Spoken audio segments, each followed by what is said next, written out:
to discover someone alive trapped inside the wall before him. The person's body was completely immobilized, and the solid wall was slowly crushing his internal organs. The sheriff watching this unfold was overwhelmed with panic as he gradually realized that everyone trapped in this town had no way to escape. Thus, the man paid a terrible price for his attempt to flee. Initially, everyone believed the bottle-covered tree deep in the forest was a bridge to the outside world because Annie had traveled through the tree's interior to a lighthouse where she was pushed down by a young boy inside. When she regained consciousness, she found herself in a hospital. Clearly, she had escaped from the demonic town. However, after another car accident, Annie found herself back in the town, seemingly unable to break free from the curse of entrapment. The townspeople were utterly shocked to see Annie's return, as she had made it to the outside world. This was, after all, the only known method of escape since they'd been trapped. Some angrily accused Annie of failing to seek help from the outside, but Annie knew that even if she told the truth about the town, no one would believe her. Still, she acknowledged that she had indeed wasted the best opportunity to call for outside help. Some residents volunteered to venture to the bottle-covered tree where Annie had once traveled, hoping to escape the town and alert the authorities in the outside world to rescue those trapped.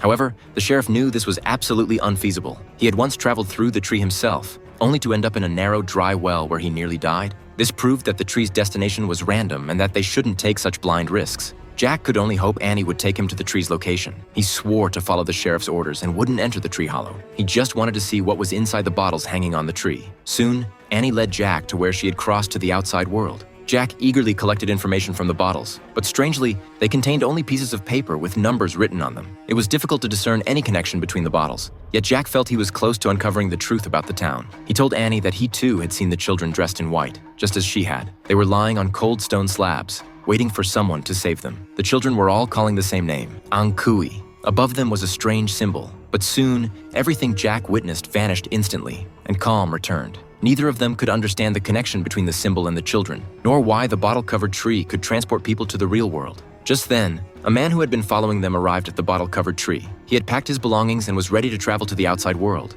determined not to waste the opportunity as foolishly as Annie had. As the man prepared to enter the tree hollow, Jack tried to stop him, remembering the sheriff's warning that the tree hollow might lead to other places. But the man refused to listen and disappeared into the tree hollow before their eyes. Meanwhile, on the other side of town, residents suddenly began screaming in terror. When the sheriff rushed to investigate, he discovered that the man who had entered the tree hollow was now trapped inside a wall. Obviously, he hadn't made it to the outside world and had paid a terrible price for trying to escape the town. Unable to breathe, his internal organs were being slowly crushed by the solid wall. The desperate sheriff wanted to end the man's suffering but couldn't bring himself to do it. He could only helplessly watch as the man died in agony. This is from, literally, nightmare